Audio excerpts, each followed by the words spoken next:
البتہ ویسے ان حدیثوں سے ہٹ کے دیکھا جائے تو امام شافعی رحمہ اللہ تعالی اور امام مالک کے نزدیک حلال جانوروں کا پیشاب پاک ہے، اور حنفیہ میں امام محمد بھی اس طرف گئے ہیں، اور ان کا جو اصل استدلال ہے دو حدیثیں ہیں۔ ایک حدیث عرنیین، جس میں آپ صلی اللہ علیہ وسلم نے دیکھا کہ قبیلہ عرنیین کے کچھ لوگ آئے، مدینہ کی ہوا ان کو موافق نہیں آئی، جس کی وجہ سے ان کے پیٹ پھول گئے، ہوا بھر گئی پیٹ میں، تو آپ صلی اللہ علیہ وسلم نے فرمایا، اونٹوں کے بارے میں فرمایا، اشربوا من البانیہا و ابوالیہا، اس کا دودھ بھی پیو اور پیشاب بھی پیو۔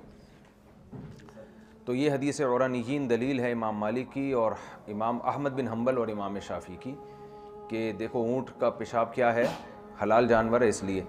اسی طرح حدیث میں آتا ہے صلوا فی مرابض الغنم، جو بکریوں کی چراگاہ ہوتی ہے نا، جہاں بکریاں باندھی جاتی ہیں شام کے وقت، تو وہاں نماز پڑھ سکتے ہو، حالانکہ وہاں تو پیشاب ہوتا ہے بکریوں کا، مینگنیاں بھی ہوتی ہیں۔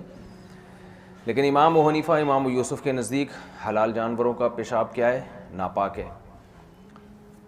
تو دلیل ان کی بھئی قرآن مجید، یہ جو حدیث مشہور حدیث ہے، متعدد سند سے منقول ہے، استنزہوا من البول فإن عامۃ عذاب القبر منہ، فرمایا پیشاب سے بچو، اکثر عذاب قبر پیشاب کی وجہ سے ہوتا ہے۔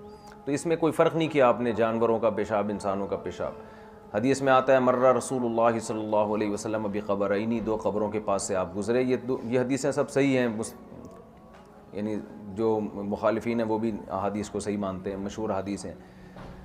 اب میں اگر ہم بہت ڈیٹیل میں جائیں گے نا ایک ایک چیز میں، پھر یہ کتاب ہماری یعنی اب موٹی موٹی تفصیل ہی پڑھ سکتے ہیں، اب پوری کتاب ختم کرانی ہے، تو خلاصہ پیش کر رہا ہوں۔ حوالے نکالنا کوئی مشکل کام نہیں ہے، گوگل پہ لکھو، حدیث کا حوالہ سامنے آ جائے گا، کتابوں میں مکتبہ شاملہ میں آ جائے گا سامنے، سمجھ رہے ہو؟ تو میں آپ کو خلاصہ پیش کر رہا ہوں۔ نبی صلی اللہ علیہ وسلم دو قبروں کے پاس سے گزرے تو آپ صلی اللہ علیہ وسلم نے فرمایا ان دونوں کو عذاب قبر ہو رہا ہے، وما يعذبان من کبیر، کسی بڑی بات کی وجہ سے نہیں ہو رہا۔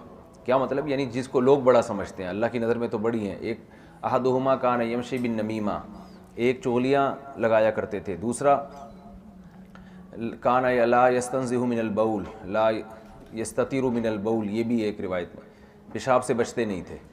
تو اس میں بھی کوئی یہ نہیں کہ اپنا پیشاب یا جانوروں علی الاطلاق ہے۔ تو اس سے بھی پتہ چلتا ہے، سعد ابن معاذ رضی اللہ تعالیٰ عنہ کے بارے میں حدیث میں آتا ہے جب ان کے قبر میں دفنایا گیا تو قبر نے ایک دفعہ ان کو اس طرح سے بھینچا ہے، تو وہاں بھی روایت میں ہے کہ پیشاب سے احتیاط نہیں کرتے تھے۔ اب جمہور علماء ان حدیث کی تعویل یہ کرتے ہیں کہ اس سے مراد اپنا پیشاب ہے، لیکن ہم کہتے ہیں اس طرح کی حدیث میں کوئی تفصیل نہیں ہے۔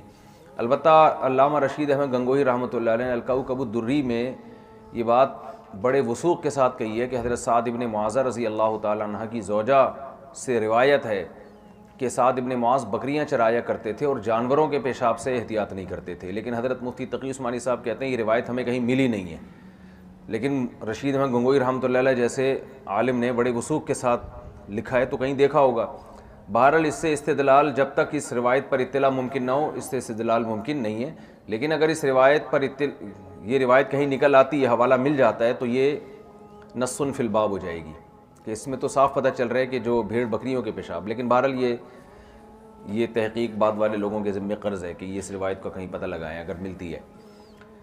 تو یہ عمومات رہا یہ مسئلہ کہ یہ جو نبی صلی اللہ علیہ وسلم نے مرابض غنم میں بکریوں کی چراگاہ میں اجازت، چراگاہ نہیں جہاں بکریاں باندھی جاتی ہیں، تو بھئی اس سے یہ کہاں ثابت ہوتا ہے کہ پیشاب کے اوپر نماز پڑھنے کی آپ نے اجازت دی ہے؟ ویسے بھی یہ نظافت کے بھی خلاف ہے۔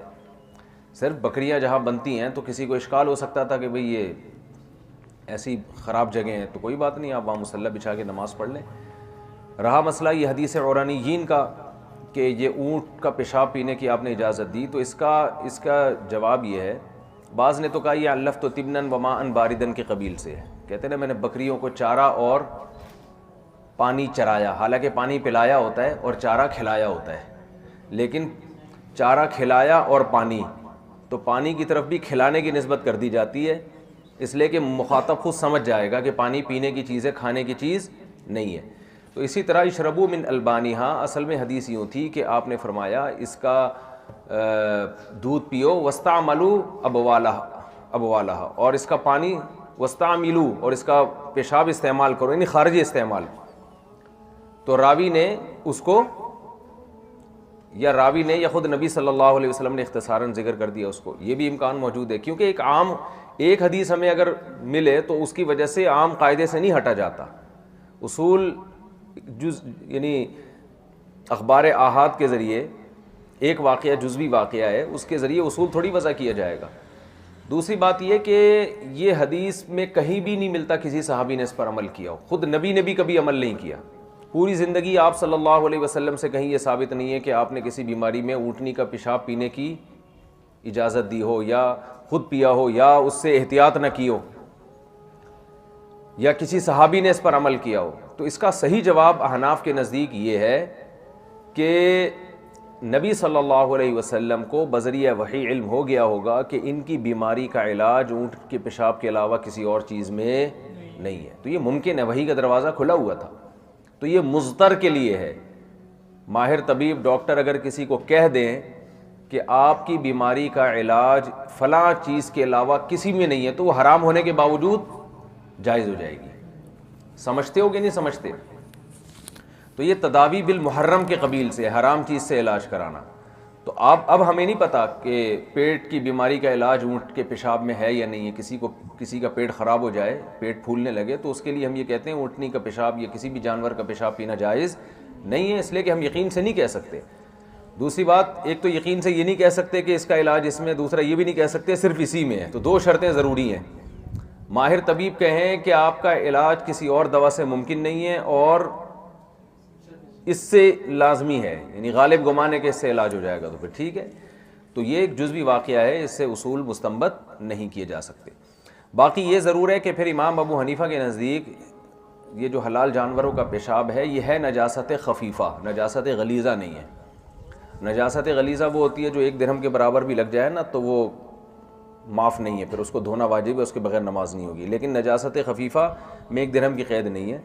آپ کے کپڑے پر یا جسم پر لگے تو جس عضو پہ لگے اس کا کم از کم 1/4 حصہ اگر خراب ہوگا تو پھر یعنی چند چھینٹیں اگر بکری کے یا اونٹنی کے پیشاب کے آپ کے کپڑوں پہ لگ جاتی ہیں اور زیادہ نہیں ہے، وہ مقدار میں زیادہ نہیں ہے، تو وہ اس میں نماز ہو جائے گی. نجاست خفیفہ ہے.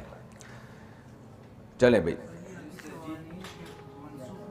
حدیث عرانیین کو بعض علماء نے منسوخ بھی کہا ہے، اور اس کی بڑی دلیل یہ ہے کہ اس میں تو آتا ہے کہ آپ صلی اللہ علیہ وسلم نے وہ منافق تھے، مرتد ہو گئے تھے، آئے تھے دھوکہ دینے کے لیے نا، صحابہ کو لے جا کے قتل بھی کیا اور صدقے کے اونٹ بھی لے گئے. تو پکڑے گئے تو ان کو بڑی بے دردی سے قتل کیا گیا. ان کی آنکھوں میں گرم سلاخیں ڈالی گئی ہیں اور ان کو ایک گرم زمین پہ ڈالا گیا، پتھریلی زمین پہ، حرہ. تو یہ مسلح کیا گیا ہے نا ان کا، حالانکہ مسلح بالاتفاق منسوخ ہے. تو عین ممکن ہے نسخ ہو، لیکن سب سے بہتر جواب وہی ہے جو اس سے پہلے دیا ہے. چلیں، ویسے حلال جانوروں کے پیشاب میں زیادہ بدبو اور یہ سب چیزیں ہوتی بھی نہیں ہیں، کیونکہ یہ وہ کھاتے ہیں نا، چارہ کھاتے ہیں نا. آپ بلے کا پیشاب دیکھ لو، بلی کا اور یہ سب کتوں کا، یہ بہت بدبودار ہوتا ہے. بکریوں کا اور ان گائے بھینسوں کے پیشاب میں وہ بدبو نہیں ہوتی. وہیں بیٹھا رہتا ہے آدمی، پیشاب کرتے ہیں پتہ بھی نہیں چلتا. تو خفیفہ ہے بہرحال. چلیں. اچھا، اس کی دلیل حناف کے مسلک کے مضبوط ہونے کی دلیل ایک یہ بھی ہے کہ نبی صلی اللہ علیہ وسلم نے اکل جلالہ سے منع کیا ہے.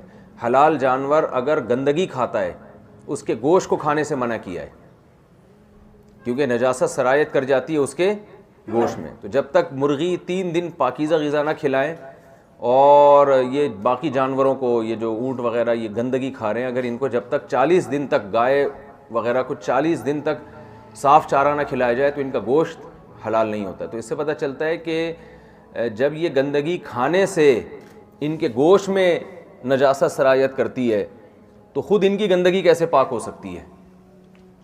سمجھ رہے ہو؟ چلیں، کیونکہ یہ جو گندگی کھاتے تھے نا یہ جانور، تو یہ گندگی یہی تو ہوتی تھی، گوبر اور پیشاب میں پڑی ہوئی چیزیں کھاتے تھے یہ. تو ایسی چیزوں کھانے کی وجہ سے جب ان کے گوشت میں نجاست سرایت کرے گی تو خود ان کا پیشاب، جن میں ملوث چیزوں کو یہ کھا کے نجس ہو رہے ہیں، تو وہ پیشاب کیسے پاک ہو سکتا ہے ان کا؟ چلیں جی، ہاں نا، یہ کچرا کنڈی کی جو گائے ہیں ان کی بھی گوشت میں اور یعنی دودھ میں اسمیل ہوتی ہے، بدبو ہوتی ہے.